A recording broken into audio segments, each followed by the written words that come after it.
रहत बहादुर शाह नजीका, तिसह बताबै मार्ग नीका। सतनाम श्री वाहिगुरु जी।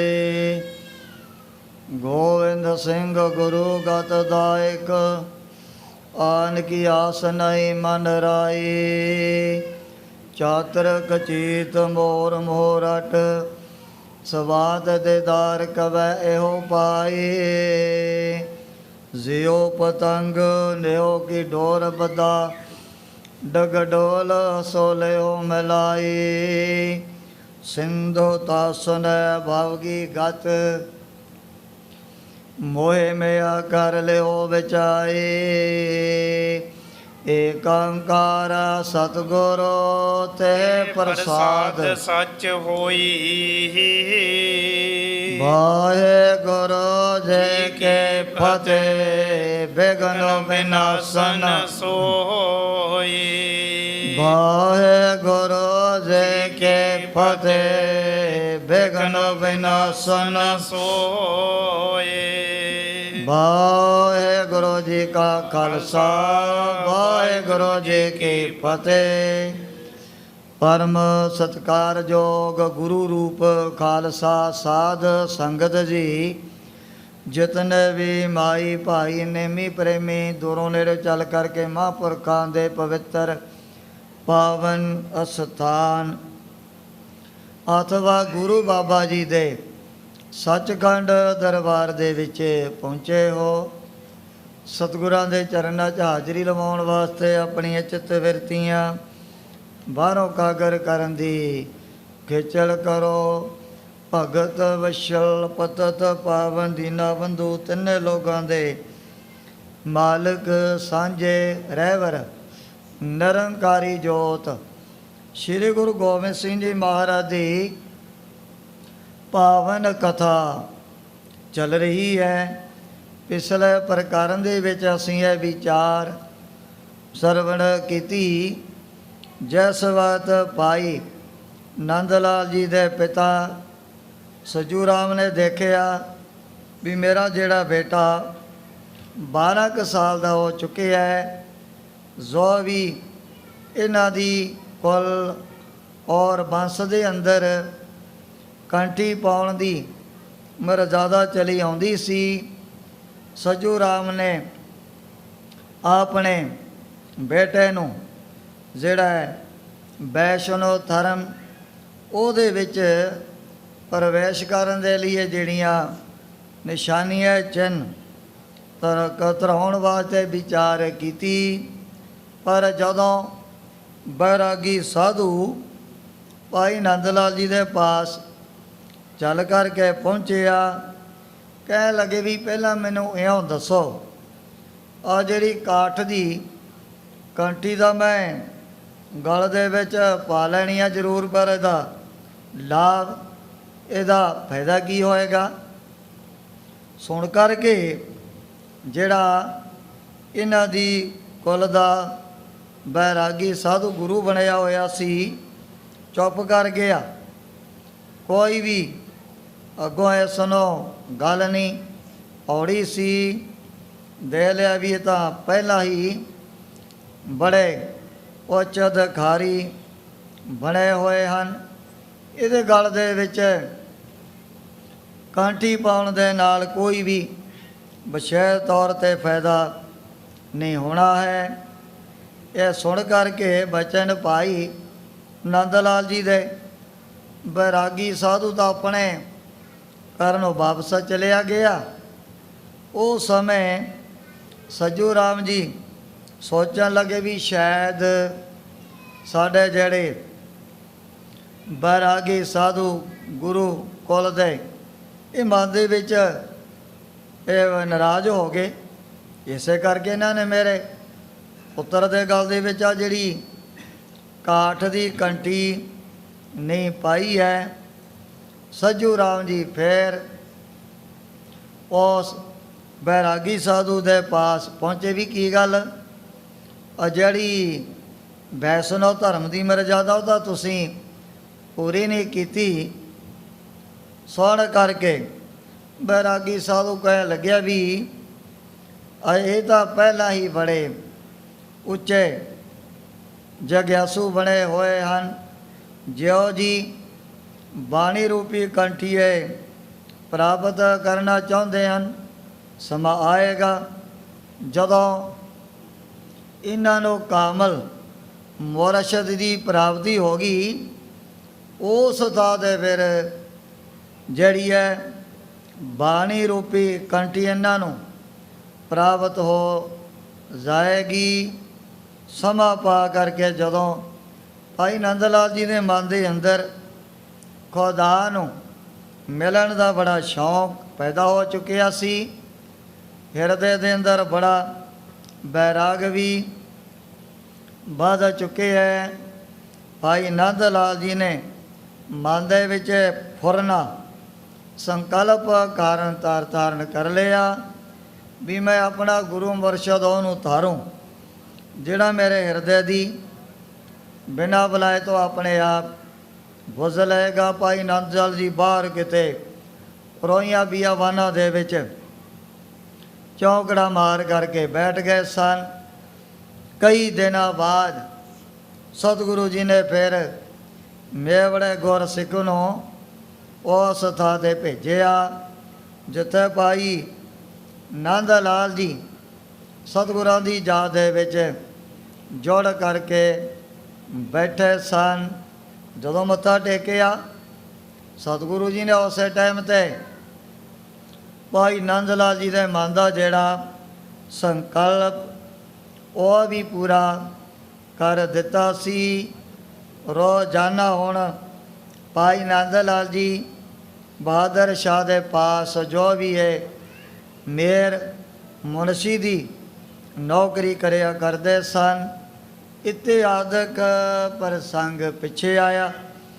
ਅੱਗੇ ਜਿਸ ਪ੍ਰਕਾਰ ਸਤਿਗੁਰਾਂ ਦੀ ਪਵਿੱਤਰ ਪਾਵਨ ਕਥਾ ਦੇ ਤਾਈਂ ਗ੍ਰੰਥ ਕਰਤਾ ਭਾਈ ਸਾਹਿਬ ਭਾਈ ਸੰਤੋਖ ਸਿੰਘ ਜੀ ਚਾਰਨ ਕਰਦੇ ਨੇ। ਆਪਣੇ ਮਨਾਂ ਨੂੰ ਕਾਗਰ ਕਰਦੇ ਹੋਏ ਆਲਸ ਤੋਂ ਸਾਵਧਾਨ ਹੋ ਕਰਕੇ ਆਖੋ ਸਤਨਾਮ ਸ੍ਰੀ ਵਾਹਿਗੁਰੂ ਜੀ। ਸਤਨਾਮ ਸ਼੍ਰੀ ਵਾਹਿਗੁਰੂ ਜੀ। ਰਹਿਤ ਬਹਾਦਰ ਸ਼ਾਹ ਨਜੀਕਾ। ਰੋਜ਼ਾਨਾ ਭਾਈ ਨੰਦ ਲਾਲ ਜੀ ਬਹਾਦਰ ਸ਼ਾਹ ਦੇ ਪਾਸ ਰਹਿਣ ਲੱਗ ਪਏ ਹਨ। ਤਿਸ ਹੈ ਬਤਾਬਹਿ ਮਾਰਗ ਨੀਕਾ। ਆਪਣੇ ਵੱਲੋਂ ਜਿਹੜਾ ਪਰਮਾਰਥ ਦਾ ਪੈਂਡਾ ਉਹ ਵੀ ਬਹਾਦਰ ਸ਼ਾਹ ਨੂੰ ਸਮਝਾਉਂਦੇ ਰਹਿੰਦੇ ਸਨ। ਮਤਵੰਤਨ ਮਹਿ ਗਿਨੀਐ ਸਾਰੀ। ਤੈ ਪਾ ਕਰਕੇ ਭਾਈ ਨੰਦ ਲਾਲ ਦੀ ਜਿਹੜੀ ਗਿਣਤੀ ਹੈ ਵੱਡੇ ਵੱਡੇ ਵਿਦਵਾਨਾਂ ਪੜ੍ਹੇ ਲਿਖੇ ਮਨੁੱਖਾਂ ਦੇ ਵਿੱਚ ਆ ਗਈ ਸੀ। ਨਿਪੁੰਨ ਪਾਰਸੀ ਇਲਮ ਮਝਾਰੀ।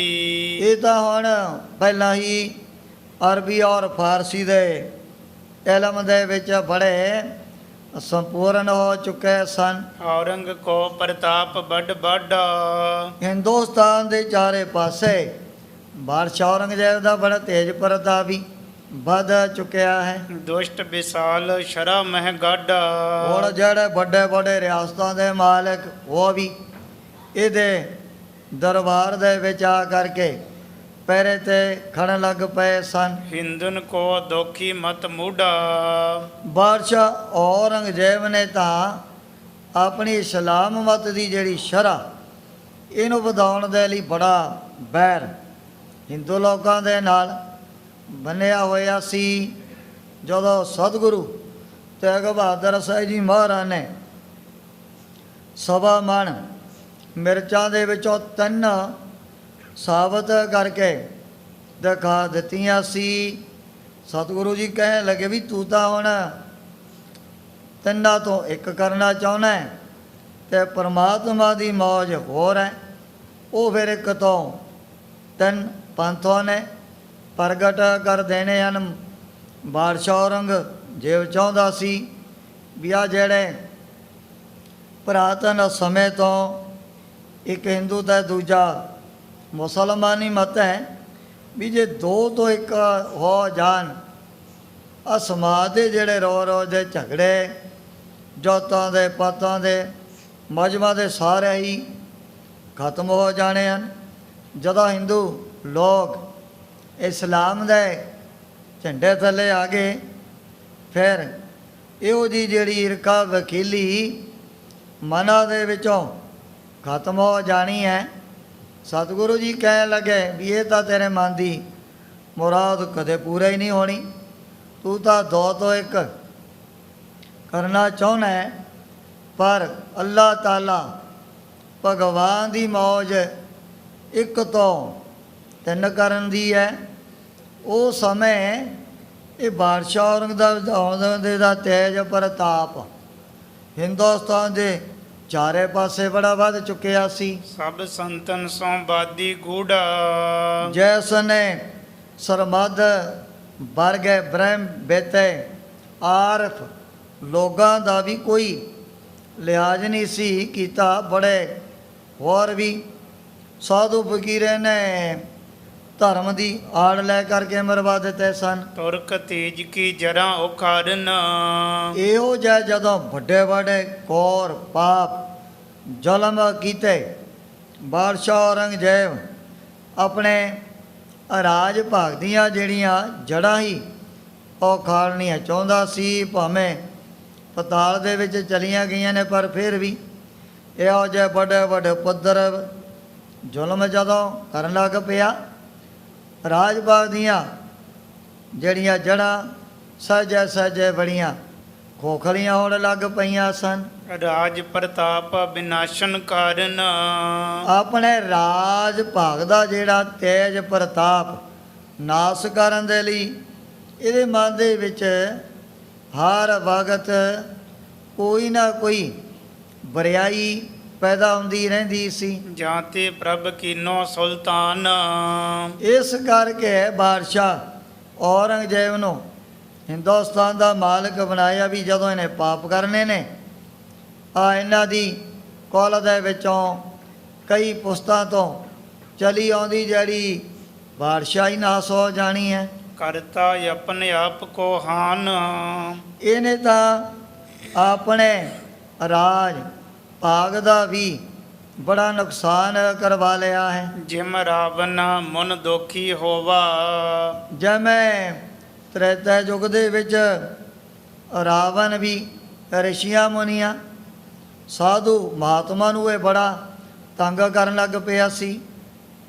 ਰਾਜ ਰਾਖਸ਼ਨ ਕਰਤੇ ਖੋਵਾ, ਇਹੋ ਜਿਹਾ ਸਮਾਂ ਆਇਆ, ਫਿਰ ਰਾਖਸ਼ਾਂ ਦੀ ਕੁਲ ਦੇ ਵਿੱਚੋਂ ਲੰਕਾ ਗੜ ਸੋਨੇ ਕਾ ਭਇਆ, ਮੂਰਖ ਰਾਵਣ ਕਿਆ ਲੈ ਗਿਆ।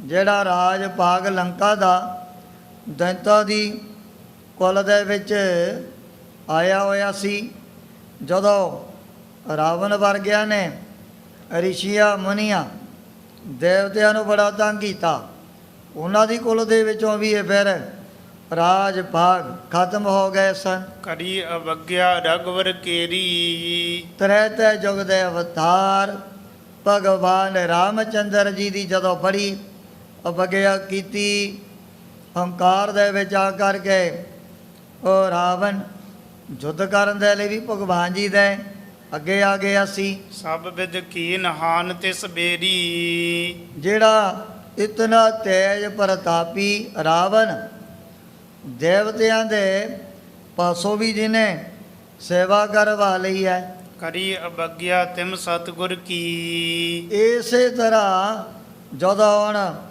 ਬਾਦਸ਼ਾਹ ਔਰੰਗਜ਼ੇਬ ਵਰਗੇ ਵੀ ਸਤਿਗੁਰੂ ਜੀ ਦੀ ਬੜੀ ਨਰਾਦਰੀ ਕਰਨ ਲੱਗ ਪਏ ਸਨ। ਕੋ ਕੁਮਤ ਕਹਿ ਤਿਸ ਹੋਰ ਕੀ, ਭਾਈ ਸਾਹਿਬ ਜੀ ਕਹਿੰਦੇ ਨੇ ਵੀ ਜਿਹੜੀ ਖੋਟੀ ਮੱਤ ਬਾਦਸ਼ਾਹ ਔਰੰਗਜ਼ੇਬ ਨੇ ਧਾਰਨ ਕੀਤੀ, ਉਹਦੇ ਕਿਹੜੇ ਕਿਹੜੇ ਪਾਪ, ਕਿਹੜੇ ਕਿਹੜੇ ਵੱਡੇ ਵੱਡੇ ਉਪਦਰਵ ਗਿਣੇ ਜਾ ਸਕਦੇ ਹਨ। ਤਿਮ ਸਤਿਗੁਰਾ ਦਸਵੇਂ ਪਾਤਸ਼ਾਹ, ਇਸੇ ਤਰ੍ਹਾਂ ਜਦੋਂ ਗੁਰਤਾ ਗੱਦੀ ਦੇ ਮਾਲਕ ਸ੍ਰੀ ਗੁਰੂ ਗੋਬਿੰਦ ਸਿੰਘ ਜੀ ਮਹਾਰਾਜ ਸੱਚੇ ਪਾਤਸ਼ਾਹ 10ਵੇਂ ਸਰੂਪ ਦੇ ਵਿੱਚ ਬਣੇ ਸਨ। ਕਰਿਓ ਬਿਨਾਸ਼ਨ ਸਭ ਵਿਦ ਤੋਹ, ਉਸ ਵਕਤ ਵੀ ਬਾਦਸ਼ਾਹ ਔਰੰਗਜ਼ੇਬ ਨੇ ਕਿਤਨੇ ਵੱਡੇ ਵੱਡੇ ਜ਼ੁਲਮ ਕਿਵੇਂ ਸਤਿਗੁਰੂ ਜੀ ਦੇ ਉੱਪਰ ਉਹ ਲੱਖਾਂ ਦੀ ਤਾਦਾਦ ਦੇ ਵਿੱਚ ਫੌਜਾਂ ਨੂੰ ਚਾੜ ਦਿੰਦਾ ਸੀ। ਦੋਹਰਾ ਅਨਕ ਮੁਲਾਨੇ ਟਿਗ ਰਹਿ ਹੈ ਔਰੰਗ ਤੇ ਧਨ ਪਾਈ। ਬਾਦਸ਼ਾਹ ਔਰੰਗਜ਼ੇਬ ਦੀ ਕਚਹਿਰੀ 'ਚ ਮੌਲਾਨੇ ਜਿਹੜੇ ਅਰਬੀ ਫਾਰਸੀ ਪੜ੍ਹੇ ਹੋਏ ਉਲਮਾਓ ਤਕਰੀਬਨ 1400 ਦੀ ਗਿਣਤੀ ਦੇ ਵਿੱਚ ਰਿਹਾ ਕਰਦੇ ਸੀ। ਇਹਨਾਂ ਨੂੰ ਬਾਦਸ਼ਾਹ ਔਰੰਗਜ਼ੇਬ ਦੇ ਵੱਲੋਂ ਮਹੀਨੇ ਬਾਅਦ ਬੜੀ ਮਾਇਆ ਬੜਾ ਧਨ ਵੀ ਪ੍ਰਾਪਤ ਹੋਇਆ ਕਰਦਾ ਸੀ। ਹਰ ਵਾਰ 'ਤੇ ਫਿਰ ਧਰਮ ਦੇ ਉੱਪਰ ਕੋਈ ਨਾ ਕੋਈ ਹੋ ਜੀ ਚਰਚਾ ਕਾਜੀ ਵੀ ਉਲਮਾਓ ਵੀ ਬਾਦਸ਼ਾਹ ਔਰੰਗਜ਼ੇਬ ਦੇ ਪਾਸ ਬੈਠ ਕਰਕੇ ਕਰਦੇ ਰਹਿੰਦੇ ਸਨ। ਕਰਤ ਕੁਰਾਨ ਹੈ ਮਾਇਨੇ ਜਸ ਜਿਸ ਕੀ ਮਤ ਆਈ। ਜਿਤਨੀ ਕਿਸੇ ਨੂੰ ਖੁਦਾ ਨੇ ਮਤ ਬੁੱਧ ਬਖਸ਼ੀ ਹੋਈ ਹੈ ਉਸ ਦੇ ਮੁਤਾਬਕ ਕੁਰਾਨ ਦੀਆਂ ਜਿਹੜੀਆਂ ਐਤਾਂ ਨੇ ਉਹਨਾਂ ਦੇ ਮੈਨੇ ਐਤਾਂ ਦੇ ਜਿਹੜੇ ਅਰਥ ਆਪਣੇ ਵੱਲੋਂ ਕਰਕੇ ਬਾਦਸ਼ਾਹ ਔਰੰਗਜ਼ੇਬ ਨੂੰ ਸੁਣਾਇਆ ਕਰਦੇ ਸਨ। ਚੌਪਈ ਖਾਸ ਕਚਹਿਰੀ ਲੱਗ ਹੈ ਜਹਾਂ। ਜਿੱਥੇ ਹੁਣ ਬਾਦਸ਼ਾਹ ਔਰੰਗਜ਼ੇਬ ਇੱਕ ਆਪਣੀ ਖਾਸ ਤੌਰ 'ਤੇ ਕਚਹਿਰੀ ਲਗਾਇਆ ਕਰਦਾ ਸੀ। ਇੱਕ ਹੁੰਦੀ ਆਮ ਕਚਹਿਰੀ, ਉੱਥੇ ਤਾਂ ਗਰੀਬ ਅਮੀਰ ਪਬਲਿਕ ਦੇ ਲੋਕ ਵੀ ਜਾ ਕਰਕੇ ਬਾਦਸ਼ਾਹ ਔਰੰਗਜ਼ੇਬ ਨੂੰ ਮਿਲਿਆ ਗਿਲਿਆ ਕਰਦੇ ਸਨ।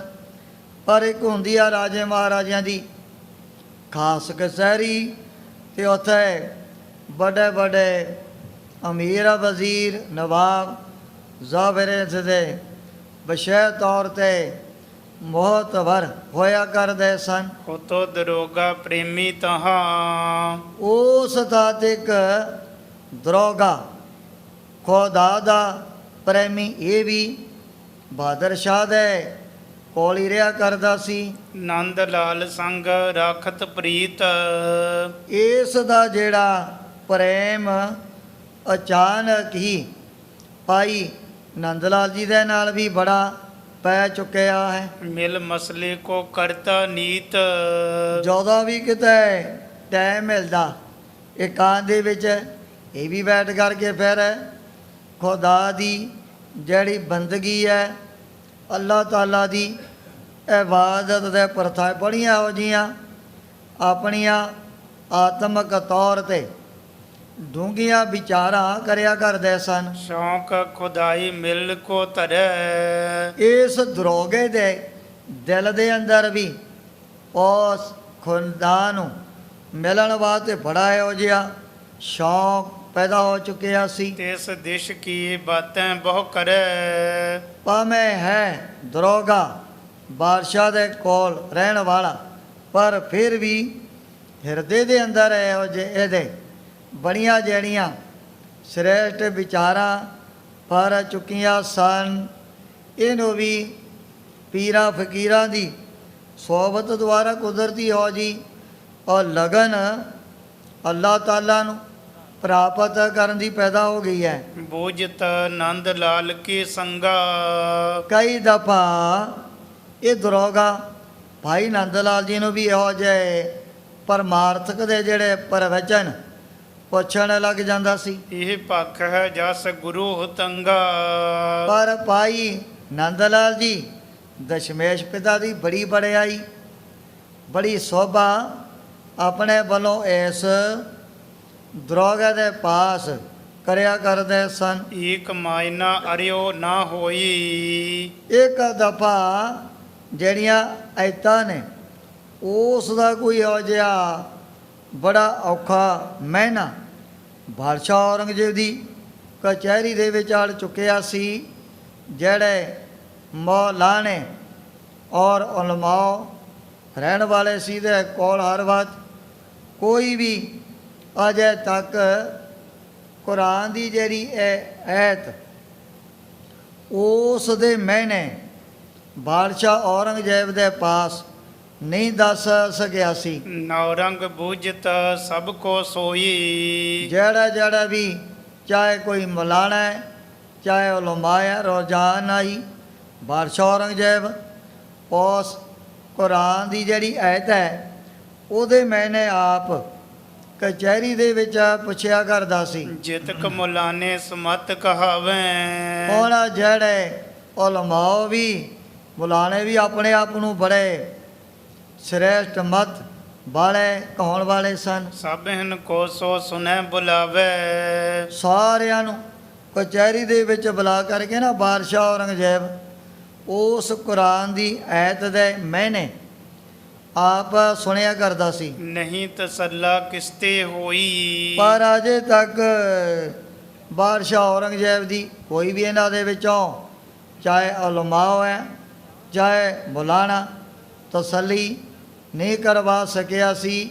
ਜਿਵੇਂ ਸਰਮਦ ਨੇ ਵੀ ਰੋਮ ਬਲਾਇਤ ਦੇ ਬਾਦਸ਼ਾਹ ਨੇ ਜਦੋਂ ਆਪਣਾ ਵਕੀਲ ਭੇਜਿਆ ਵੀ ਆ ਸਬਰ ਔਰ ਸ਼ੁਕਰ ਦੇ ਜਿਹੜੇ ਮੈਨੇ ਮੈਂ ਪ੍ਰੈਕਟੀਕਲੀ ਤੌਰ 'ਤੇ ਦੇਖਣੇ ਚਾਹੁੰਦਾ ਹਾਂ, ਇਹਨੇ ਵੀ ਬਥੇਰਿਆਂ ਦੇ ਪਾਸੋਂ ਸਬਰ ਔਰ ਸ਼ੁਕਰ ਦੇ ਅਰਥ ਕਰਵਾਏ, ਪਰ ਕੋਈ ਵੀ ਇਹਨੂੰ ਕੋਈ ਤਸੱਲੀ ਬਖਸ਼ ਜਿਹੜਾ ਜਵਾਬ ਨਹੀਂ ਦੇ ਸਕਿਆ। ਉਹ ਅਖੀਰ ਨੂੰ ਕਿਸੇ ਨੇ ਦੱਸਿਆ ਵੀ ਜੇ ਤਾਂ ਸਬਰ ਔਰ ਸ਼ੁਕਰ ਦੇ ਮੈਨੇ ਪ੍ਰੈਕਟੀਕਲ ਤੌਰ ਦੇਖਣੇ ਹਨ ਤਾਂ ਫਿਰ ਤੈਨੂੰ ਸਰਮਦ ਫਕੀਰ ਦੇ ਪਾਸ ਜਾਣਾ ਪਊ। ਉਹ ਤੁਹਾਡੀ ਤਸੱਲੀ ਜ਼ਰੂਰ ਕਰਵਾ ਸਕਦੇ ਹਨ।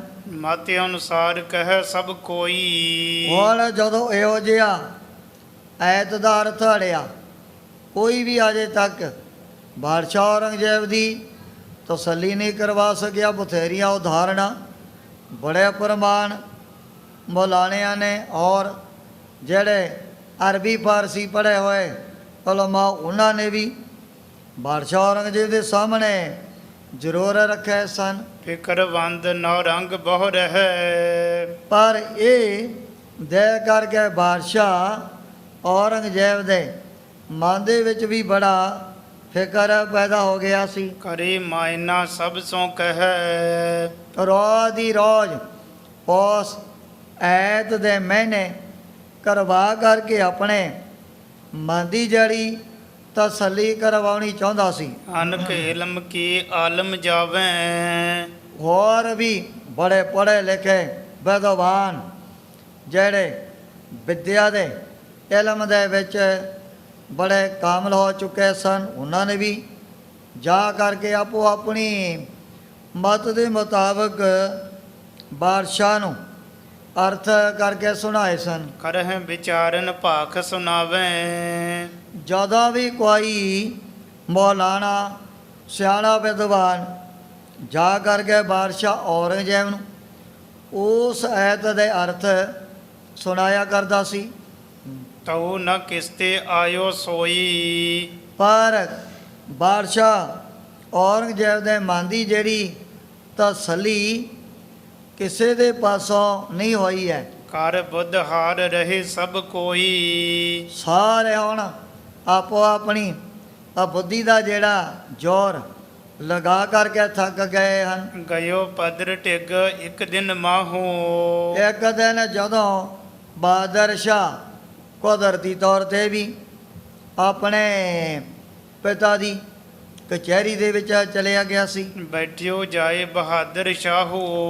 ਜਿੱਥੇ ਹੁਣ ਮੌਲਾਨੇ ਉਲਮਾਓ ਅਰਬੀ ਫਾਰਸੀ ਦੇ ਵਿਦਵਾਨ ਇਕੱਠੇ ਹੋ ਕਰਕੇ ਬੈਠੇ ਨੇ, ਬਹਾਦਰ ਸ਼ਾਹ ਵੀ ਜਾ ਕਰਕੇ ਉਹਨਾਂ ਦੇ ਵਿੱਚ ਹੀ ਬੈਠ ਗਿਆ ਹੈ। ਬਹੁਤ ਮੁਲਾਨੇ ਬੈਠੇ ਤੀਰ। ਦੇ ਲਿਆ ਅੱਜ ਬਹਾਦਰ ਸ਼ਾਹ ਨੇ ਵੀ ਮੇਰੇ ਪਿਤਾ ਦੇ ਕੋਲ ਕਿਤਨੇ ਮੁਲਾਣੇ ਕਿਤਨੇ ਉਲਮਾਓ ਕਚਹਿਰੀ ਦੇ ਵਿੱਚ ਬੈਠੇ ਹਨ। ਕਹਿਨ ਕਰੇ ਨਿਜ ਨਿਜ ਤਤਬੀਰ।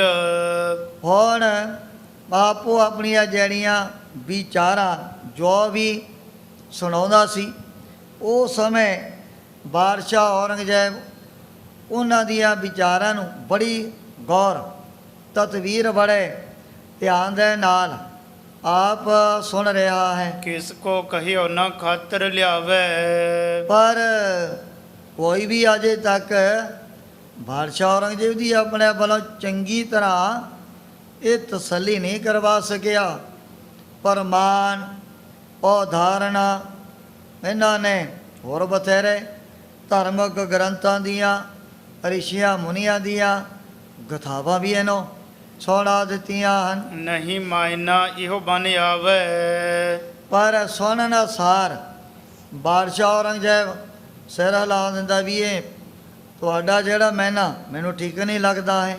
ਦੀਦਸ਼ ਚਸ਼ਮਾ ਤਬੈ ਪਰ ਜੰਦ, ਜਦੋਂ ਉਹ ਸਮੇਂ ਬਾਦਰ ਸ਼ਾਹ ਦੀ ਜਿਹੜੀ ਨਜ਼ਰ ਆਪਣੇ ਸ਼ਹਿਜ਼ਾਦੇ ਦੇ ਵੱਲ ਗਈ ਹੈ, ਅਰਿਓ ਮਾਇਨਾ ਇਹੋ ਬਿਲੰਦ, ਉਹ ਸਮੇਂ ਕਹਿਣ ਲੱਗਿਆ ਪੁੱਤਰ ਇੱਕ ਬਹੁਤ ਵੱਡਾ ਔਖਾ ਜਿਹੜਾ ਮਹੀਨਾ ਕੁਰਾਨ ਦੀ ਐਤ ਦਾ ਬੜਾ ਇਹ ਤਾਂ ਅੜ ਚੁੱਕਿਆ ਹੈ। ਕਰੋ ਸਜਾਦਾ ਤੁਮ ਮਤ ਪਾਵੋ, ਬਾਦਸ਼ਾਹ ਔਰੰਗਜ਼ੇਬ ਕਹਿਣ ਲੱਗਿਆ ਪੁੱਤਰ ਤੂੰ ਵੀ ਬੜੀ ਅਕਲ ਨੂੰ ਧਾਰਨ ਕਰਨ ਵਾਲਾ ਹੈ।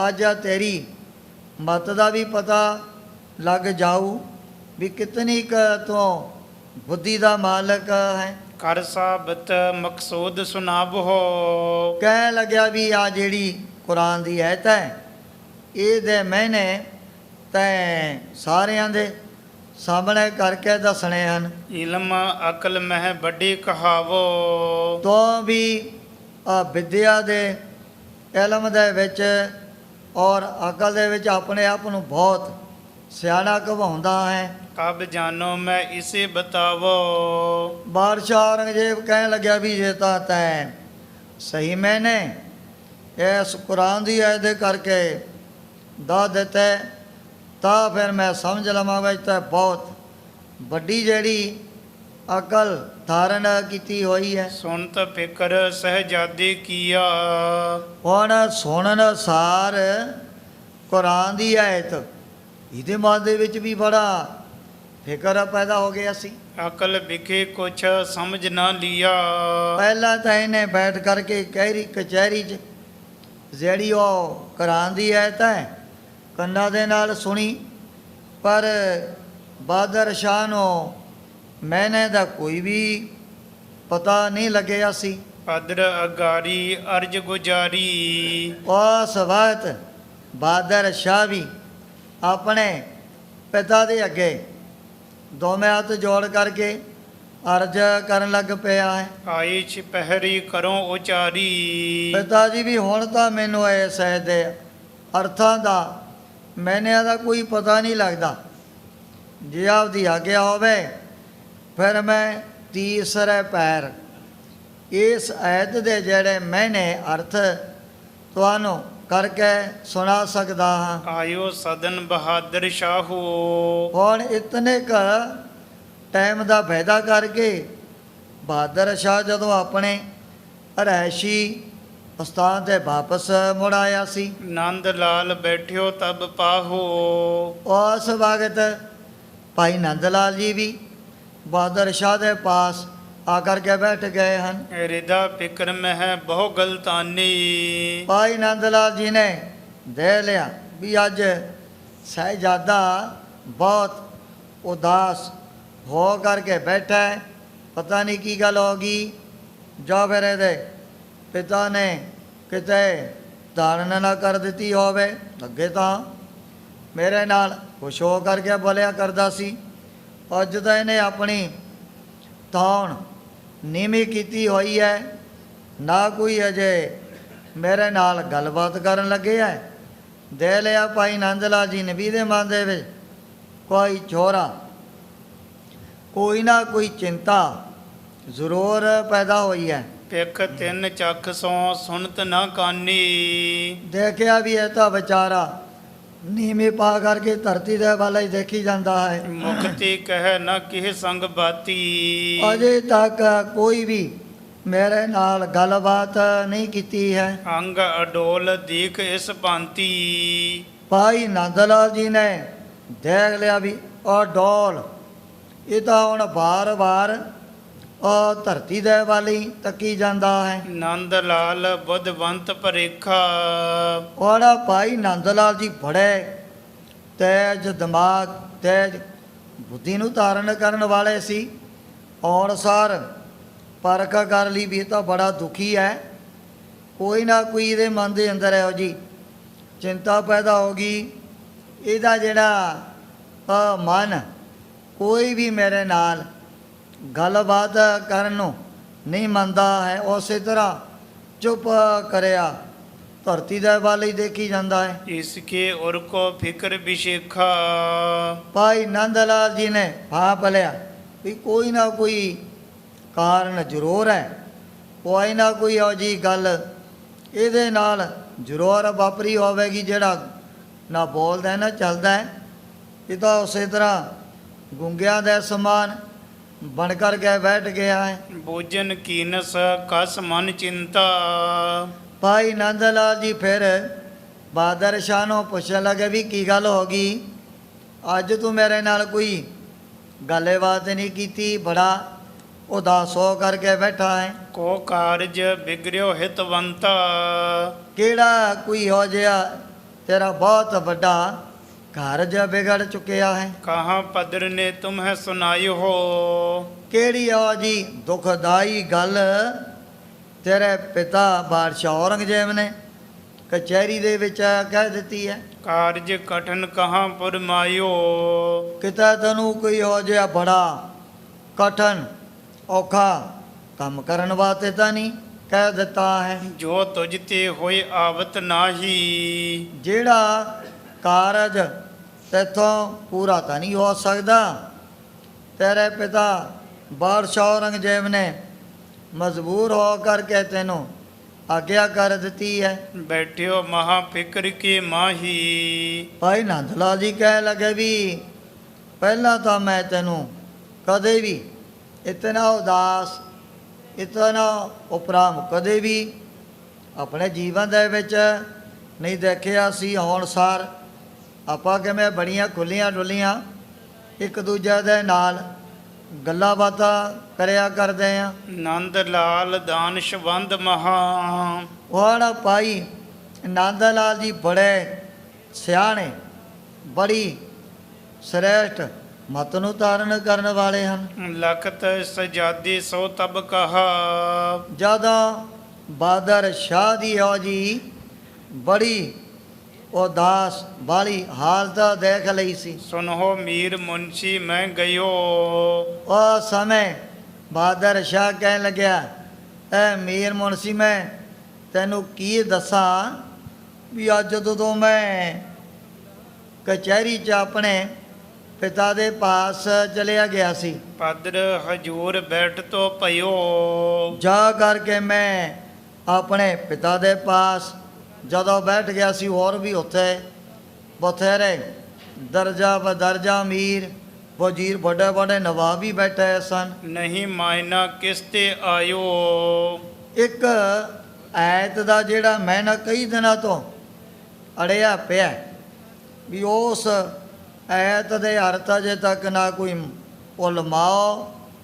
ਨਾ ਮੁਲਾਣੇ ਵਗੈਰਾ ਨਹੀਂ ਕਰ ਸਕੇ ਹਨ। ਬਥੇਰਾ ਉਹਨਾਂ ਨੇ ਆਪਣੇ ਵੱਲੋਂ ਤਾਂ ਮੱਥਾ ਮਾਰਿਆ, ਪਰ ਮੇਰੇ ਪਿਤਾ ਜੀ ਅਜੇ ਤੱਕ ਕੋਈ ਚੰਗੀ ਤਰ੍ਹਾਂ ਜਿਹੜੀ ਤਸੱਲੀ ਨਹੀਂ ਕਰਵਾ ਸਕਿਆ ਹੈ। ਬਹੁਤ ਦਿਨ ਤੇ ਸਭ ਹੋਣ ਸੁਨਾਇਓ, ਬੜੇ ਦਿਨਾਂ ਤੋਂ ਕਹਿਣ ਲੱਗਿਆ ਵੀ ਇੱਕੋ ਜਿਹੜੀ ਉਹ ਕੁਰਾਨ ਦੀ ਆਇਤ ਹੈ ਨਾ, ਉਹਦੇ ਉੱਪਰ ਹੀ ਚਰਚਾ ਕਰੀ ਜਾ ਰਹੇ ਹਨ। ਮੋਹ ਸੰਗ ਕਹਿਓ ਕਿ ਇਹ ਤੁਮ ਕਰੋ, ਜਦੋਂ ਮੈਂ ਗਿਆ ਕਚਹਿਰੀ 'ਚ ਉਸ ਸਮੇਂ ਮੇਰੇ ਪਿਤਾ ਨੇ ਮੈਨੂੰ ਵੀ ਇਹੀ ਗੱਲ ਕਹਿਤੀ ਵੀ ਤੂੰ ਵੀ ਬੜਾ ਮੈਨੂੰ ਸਿਆਣਾ ਅਕਲਬੰਦ ਲੱਗਦਾ ਹੈ। ਆਇਤ ਦੇ ਮੈਨੇ ਜੇ ਤੈਨੂੰ ਆਉਂਦੇ ਹਨ ਤਾਂ ਸਾਰਿਆਂ ਦੇ ਸਾਹਮਣੇ ਕਰਕੇ ਸੁਣਾ ਦੇ, ਫਿਰ ਤੇਰੀ ਬੁੱਧੀ ਦਾ ਮੈਨੂੰ ਵੀ ਪਤਾ ਲੱਗ ਜਾਣਾ ਹੈ। ਇਲਮ ਅਕਲ ਕੋ ਜੀ ਬਹੁਤ ਰੋ, ਜ਼ੈ ਕਰ ਤੋਂ ਵਿਦਿਆ ਦਾ ਇਲਮ ਤੇ ਬਹੁਤ ਵੱਡੀ ਨਾ ਹੈ ਅਕਲ ਨੂੰ ਤਾਰਨ ਕਰਨ ਵਾਲਾ ਹੈ। ਕਰਤ ਕਰਾਰ ਛਪਹਿਰੀ ਕੇਰਾ। ਉਸ ਸਮੇਂ ਬਹਾਦਰ ਸ਼ਾਹ ਜੀ ਉਹ ਭਾਈ ਨੰਦ ਲਾਲ ਜੀ ਨੂੰ ਕਹਿਣ ਲੱਗੇ ਵੀ ਮੈਂ ਤਾਂ ਹੁਣ ਤੀਸਰਾ ਕਪਹਿਰ ਦਾ ਆਪਣੇ ਪਿਓ ਦੇ ਨਾਲ ਵਾਅਦਾ ਵੀ ਕਰ ਆਇਆ, ਮੈਂ ਆਇਓ ਔਰ ਫਿਕਰ ਵਡੇਰਾ। ਪਰ ਹੁਣ ਆਉਣ ਸਾਰ ਮੇਰੇ ਮਨ ਦੇ ਵਿੱਚ ਬੜਾ ਫਿਕਰ, ਬੜੀ ਚਿੰਤਾ ਖੜੀ ਹੋ ਗਈ ਵੀ ਅਜੇ ਤੱਕ ਮੈਨੂੰ ਇਸ ਐਤ ਦੇ ਮਹੀਨੇ ਬਾਰੇ ਕੋਈ ਵੀ ਪਤਾ ਨਹੀਂ ਲੱਗ ਰਿਹਾ ਹੈ। ਜਬ ਸਹਜਾਦੇ ਭਾਖਿਓ ਸੋਈ। ਜਦੋਂ ਇਹ ਸਵਾਲ ਬਹਾਦਰ ਸ਼ਾਹ ਨੇ ਆਪਣਾ ਭਾਈ ਨੰਦ ਲਾਲ ਜੀ ਦੇ ਅੱਗੇ ਦੱਸਿਆ ਸੀ, ਨੰਦ ਲਾਲ ਚਿਤਵਤ ਚਿਤ ਹੋਈ। ਉਸ ਸਮੇਂ ਭਾਈ ਨੰਦ ਲਾਲ ਜੀ ਵੀ ਸੁਣ ਕਰਕੇ ਤੇ ਦੁੱਖ ਦੇ ਬਾਰੇ ਸੋਚਣ ਲੱਗ ਪਏ ਸਨ। ਤਤ ਛਿਨ ਕਰਿਓ ਮਾਇਨਾ ਨੀਕੀ। ਪਰ ਜਦੋਂ ਉਹ ਐਤ ਪੜ੍ਹ ਕਰਕੇ ਬਹਾਦਰ ਸ਼ਾਹ ਨੇ ਸੁਣਾਈ, ਭਾਈ ਨੰਦ ਲਾਲ ਜੀ ਤੇ ਮਿੰਟ ਵੀ ਨਹੀਂ ਲਾਇਆ। ਉਸ ਵਕਤ ਉਸ ਐਤ ਦੇ ਜਿਹੜੇ ਮਹੀਨੇ ਕਰਕੇ ਸੁਣਾ ਦਿੱਤੇ ਹਨ। ਆਬਤ ਜੋ ਨਾ ਹਿਰਦੇ ਕਿਸ ਹੀ ਕੀ। ਹੁਣ ਜਿਸ ਕੁਰਾਨ ਦੀ ਐਤ ਦੇ ਮਹੀਨੇ ਅਜੇ ਤੱਕ ਕਿਸੇ ਦੇ ਵੀ ਦਿਮਾਗ ਦੇ ਵਿੱਚ ਨਹੀਂ ਆਏ ਸਨ, ਸੁਨ ਕਰ ਬਹੁਤ ਆਨੰਦਿਤ ਹੋਵਾ। ਸੁਣ ਕਰਕੇ ਬਹਾਦਰ ਸ਼ਾਹ ਉਸੇ ਟਾਈਮ ਤੇ ਬੜੇ ਆਨੰਦਾਂ ਦੇ ਸਹਿਤ ਹੋ ਗਿਆ ਸੀ। ਹਤ ਦਾਨ ਸ਼ਵੰਦ ਸਭ ਤੇ ਜੋਵਾ। ਭਾਈ ਨੰਦ ਲਾਲ ਜੀ ਨੂੰ ਬਹਾਦਰ ਸ਼ਾਹ ਨੇ ਵੀ ਹੁਣ ਆਪਣੇ ਦਿਲ ਦੇ ਅੰਦਰ ਇਹਨਾਂ ਨੂੰ ਸਾਰਿਆਂ ਨਾਲੋਂ ਸਿਆਣਾ ਤੇ ਸ੍ਰੇਸ਼ਟ ਮਤ ਵਾਲਾ ਸਮਝ ਲਿਆ ਸੀ। ਕਰੀ ਸਰਫਰਾਜੀ ਤਿਸ ਕਾਲਾ। ਉਸ ਸਮੇਂ ਬਹਾਦਰ ਸ਼ਾਹ ਨੇ ਬੜਾ ਮਾਣ ਸਤਿਕਾਰ, ਬੜੀ ਵਡਿਆਈ ਆਪਣੀ ਜ਼ਬਾਨ ਤੋਂ ਭਾਈ ਨੰਦ ਲਾਲ ਜੀ ਦੀ ਕੀਤੀ ਵੀ ਇਸ ਕੁਰਾਨ ਦੀ ਆਇਤ ਦੇ ਜਿਹੜੇ ਮੈਨੇ ਅਜੇ ਤੱਕ ਨਾ ਤਾਂ ਕੋਈ ਮੌਲਾਨਾ ਨਾ ਉਲਮਾਓ ਔਰ ਮੇਰੇ ਪਿਤਾ ਨੂੰ ਕਰਕੇ ਨਹੀਂ ਦੱਸ ਸਕਿਆ ਹੈ। ਖੁਸ਼ ਵਹਿ ਦੀਨਸ ਖਿਲਤ ਬਿਸਾਲਾ। ਉਸ ਸਮੇਂ ਬਹਾਦਰ ਸ਼ਾਹ ਨੇ ਪ੍ਰਸੰਨ ਹੋ ਕਰਕੇ ਇੱਕ ਬਹੁਤ ਸੋਹਣਾ ਜਿਹੜਾ ਸਿਰੋਪਾ ਆਪਣੇ ਵੱਲੋਂ ਭਾਈ ਨੰਦ ਲਾਲ ਜੀ ਨੂੰ ਬਖਸ਼ਾ ਦਿੱਤਾ ਸੀ। ਭਈ ਛਪਹਿਰੀ ਗਇਓ ਸਜਾਦਾ। ਔਰ ਜਦੋਂ ਦੁਪਹਿਰਾ ਢਲਿਆ, ਬਹਾਦਰ ਸ਼ਾਹ ਵੀ ਹੁਣ ਜਾਣ ਦੇ ਲਈ ਕਚਹਿਰੀ 'ਚ ਤਿਆਰ ਹੋ ਗਿਆ ਸੀ। ਬੈਠਿਓ ਜਾਏ ਮਹਿਤ ਅਹਲਾਦਾ। ਇਹਦੇ ਮਨ ਦੇ ਵਿੱਚ ਬੜਾ ਉਤਸ਼ਾਹ, ਬੜਾ ਚਾਅ ਭਰਿਆ ਹੋਇਆ ਸੀ। ਪਾਦਰ ਮੁਲਾਨੇ ਅਨਕ ਮਝਾਰ। ਜਿੱਥੇ ਆਉਣਾ ਬਾਦਸ਼ਾਹ ਔਰੰਗਜ਼ੇਬ ਨੇ ਤਾਂ ਪਹਿਲਾਂ ਹੀ ਮੌਲਾਨਿਆਂ ਦੀ ਔਰ ਵੱਡੇ ਵੱਡੇ ਵਿਦਵਾਨ ਉਲਮਾਵਾਂ ਦੀ ਕਚਹਿਰੀ ਲਗਾਈ ਹੋਈ ਸੀ। ਬੈਠੇ ਕਰਤ ਉਚਾਰ ਵਿਚਾਰ। ਹੁਣ ਸਾਰੇ ਹੀ ਉਸ ਕੁਰਾਨ ਦੀ ਜਿਹੜੀ ਆਇਤ ਹੈ ਉਹਦੇ ਮਾਇਨੇ, ਉਹਦੇ ਜਿਹੜੇ ਅਰਥ ਆਪੋ ਆਪਣੀ ਮਤ ਦੇ ਅਨੁਸਾਰ ਕਰ ਕਰਕੇ ਨਾ ਫਿਰ ਬਾਦਸ਼ਾਹ ਨੂੰ ਸੁਣਾ ਰਹੇ ਸਨ। ਸੁਨਿਓ ਮਾਇਨਾ ਇਨਹੁ ਬਖਾਨਾ। ਪਰ ਜਦੋਂ ਬਹਾਦਰ ਸ਼ਾਹ ਨੇ ਜਾ ਕਰਕੇ ਮੈਨੇ ਅਰਥ ਕੀਤੇ ਸਨ, ਤਉ ਨੋ ਰੰਗ ਮਨ ਮਹਿ ਬਿਸਮਾਨਾ। ਬਥੇਰਾ ਮੌਲਾਨਿਆਂ ਨੇ, ਵਿਦਵਾਨਾਂ ਨੇ ਆਪਣੇ ਵੱਲੋਂ ਜ਼ੋਰ ਲਗਾਇਆ ਵੀ ਇਹਦੀ ਕਿਵੇਂ ਨਾ ਕਿਵੇਂ ਤਸੱਲੀ ਹੋ ਜਾਏ, ਪਰ ਸੁਣਨ ਅਨੁਸਾਰ ਬਾਦਸ਼ਾਹ ਔਰੰਗਜ਼ੇਬ ਆਪਣਾ ਸਿਰ ਹਿਲਾ ਦਿੰਦਾ ਸੀ। ਤਉ ਨੋ ਰੰਗ ਮਨ ਮਹਿ ਬਿਸਮਾਨਾ।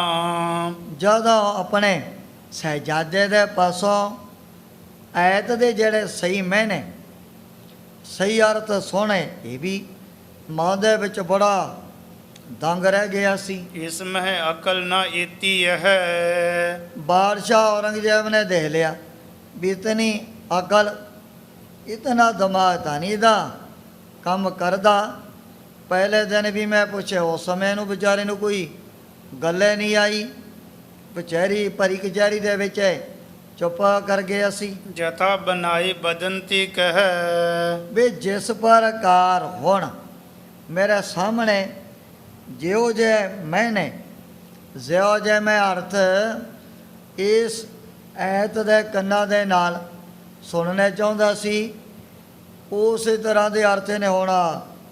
ਜ਼ਿਆਦਾ ਟਾਈਮ ਵੀ ਨਹੀਂ ਲਾਇਆ, ਸਾਰਿਆਂ ਦੇ ਸਾਹਮਣੇ ਕਰਕੇ ਸੁਣਾ ਦਿੱਤੇ ਹਨ। ਦਾਨ ਸ਼ਬੰਦ ਜਿਤਕ ਸੋ ਜਾਨੋ, ਵੀ ਜਿਤਨੇ ਕਾ ਸਿਆਣਪ, ਜਿਤਨੀ ਇਹਦੀ ਬੁੱਧੀ ਆ ਉਹਨੂੰ ਤਾਂ ਮੈਂ ਪਹਿਲਾਂ ਆਪ ਖੁਦ ਹੀ ਜਾਣਨ ਵਾਲਾ ਹਾਂ। ਇਤੀ ਸਮਝ ਇਸ ਮੈਂ ਨਾ ਪਛਾਨੋ, ਵੀ ਇਤਨੇ ਸਮਝ, ਇਤਨਾ ਦਿਮਾਗ ਤਾਂ ਇਹਦਾ ਕੰਮ ਨਹੀਂ ਕਰ ਸਕਦਾ ਹੈ। ਇਮ ਵਿਚਾਰ ਨਵ ਰੰਗ ਨੇ ਕਹਿਓ, ਇਉਂ ਆ ਵਿਚਾਰ ਕਰਕੇ ਫਿਰ ਬਾਦਸ਼ਾਹ ਔਰੰਗਜ਼ੇਬ ਉਸ ਸਮੇਂ ਆਪਣੇ ਸਾਹਿਬਜ਼ਾਦੇ ਨੂੰ ਪੁੱਛਣ ਲੱਗਿਆ ਸੀ। ਇਹ ਆਪਣੀ ਬੁੱਧ ਤੇ ਕਰ ਲਹਿਓ, ਬਹਾਦਰ ਸ਼ਾਹ ਨੂੰ ਕਹਿਣ ਲੱਗਿਆ ਵੀ ਪਹਿਲਾਂ ਮੈਨੂੰ ਇਉਂ ਇਹ ਸੱਚੀ ਗੱਲ ਦੱਸ, ਇਸ ਕੁਰਾਨ ਦੀ ਆਇਤ ਦੇ ਮੈਨੇ ਤੈਂ ਆਪ ਕੀਤੇ ਨੇ ਜਾਂ ਫਿਰ ਕਿਸੇ ਹੋਰ ਪਾਸੋਂ ਕਰਵਾਏ ਹਨ, ਕਿਦੋਂ ਅਪਰਤੀ ਤੋਹੇ ਬਤਾਵਾ, ਜਾਂ ਫਿਰ ਇਸ ਆਇਤ ਦੇ ਜਿਹੜੇ ਮੈਨੇ ਅਰਥ ਤੈਨੂੰ ਕਿਸੇ ਹੋਰ ਵਿਦਵਾਨ ਨੇ ਦੱਸ ਦਿੱਤੇ ਹਨ। ਠੀਕ ਮਾਇਨਾ ਨੀਕ ਅਲਾਵਾ, ਅੱਜ ਤੈਂ ਪਰੀ ਕਚਹਿਰੀ ਦੇ ਵਿੱਚ ਮੇਰੀ ਸਾਰਿਆਂ ਦੇ ਸਾਹਮਣੇ ਤਸੱਲੀ ਕਰਵਾ ਦਿੱਤੀ ਹੈ। ਕਹਿਓ ਸਜਾਦੀ ਮੈਂ ਨਹਿ ਚੀਨਾ, ਸੋਹਣਾ ਕਰਕੇ ਬਹਾਦਰ ਸ਼ਾਹ ਨੂੰ ਪਤਾ ਹੈ ਵੀ ਮੇਰਾ ਪਿਤਾ ਹੈ ਬੜਾ ਜਿੱਦੀ, ਇਹਨੇ ਸੱਚ ਦੇਖਾ ਬਗੈਰ ਕਦੇ ਮਨ ਦੇ ਵਿੱਚ ਕੋਈ ਯਕੀਨ ਭਰੋਸਾ ਨਹੀਂ ਕਰਨਾ ਹੈ। ਮੋਹਿ ਨਿਕਟ ਇੱਕ ਰਹਿਤ ਪਰ ਬੀਨਾ, ਆ ਸਮੇਂ ਬਹਾਦਰ ਸ਼ਾਹ ਨੇ ਵੀ ਆਪਣੇ ਪਿਓ ਦੇ ਕੋਲ ਸੱਚੀ ਗੱਲ ਦੱਸੀ ਵੀ ਮੇਰੇ ਕੋਲ ਇੱਕ ਇਹੋ ਜਿਹਾ ਬੜਾ ਸਿਆਣਾ ਦਾਨਾ ਤੇਜ਼ ਦਿਮਾਗ ਵਾਲਾ ਜਿਹੜਾ ਅਰਬੀ ਫਾਰਸੀ ਪੜ੍ਹਿਆ ਹੋਇਆ ਇਹੋ ਜਿਹਾ ਮੀਰ ਮੁਨਸੀ ਰਹਿੰਦਾ ਹੈ। ਹੁਣ ਜਿਸ ਪ੍ਰਕਾਰ ਭਾਈ ਨੰਦ ਲਾਲ ਜੀ ਨੂੰ ਲੈ ਕਰਕੇ ਬਾਦਸ਼ਾਹ ਔਰੰਗਜ਼ੇਬ ਦੇ ਸਾਹਮਣੇ ਹਾਜ਼ਰ ਕਰਨਾ, ਉਸ ਪ੍ਰਸੰਗ ਦੀ ਵਿਚਾਰ ਅੱਗੇ ਕੀਤੀ ਜਾਏਗੀ। ਇਉਂ ਸ੍ਰੀ ਗੁਰੂ ਗੋਬਿੰਦ ਸਿੰਘ ਜੀ ਮਹਾਰਾਜ ਗੁਰਤਾ ਗੱਦੀ 'ਤੇ ਬਿਰਾਜਮਾਨ ਹੋ ਕਰਕੇ ਆਪਣੇ ਪਵਿੱਤਰ ਉਪਦੇਸ਼ ਅਤੇ ਦਰਸ਼ਨਾਂ ਦੁਆਰਾ ਵਡਭਾਗੇ ਗੁਰ ਸਿੱਖਾਂ ਤਾਈ ਨੇ ਹਾਲ ਕਰ ਰਹੇ ਨੇ। ਕਹਿਓ ਸਜਾਦੀ ਮੈਂ ਨਹਿ ਚੀਨਾ, ਮੋਹਿ ਨਿਕਟ ਇੱਕ ਰਹਿਤ ਪਰ ਬੀਨਾ, ਕਹਿਓ ਸਜਾਦੀ ਮੈਂ ਨਹਿ ਚੀਨਾ, ਮੋਹਿ ਨਿਕਟ ਇੱਕ ਰਹਿਤ ਪਰ ਬੀਨਾ। ਏ ਚੌਥੇ ਪਾਰ ਬ੍ਰਹਮ ਅਵਨਾਸੀ ਅਗਨਾਸ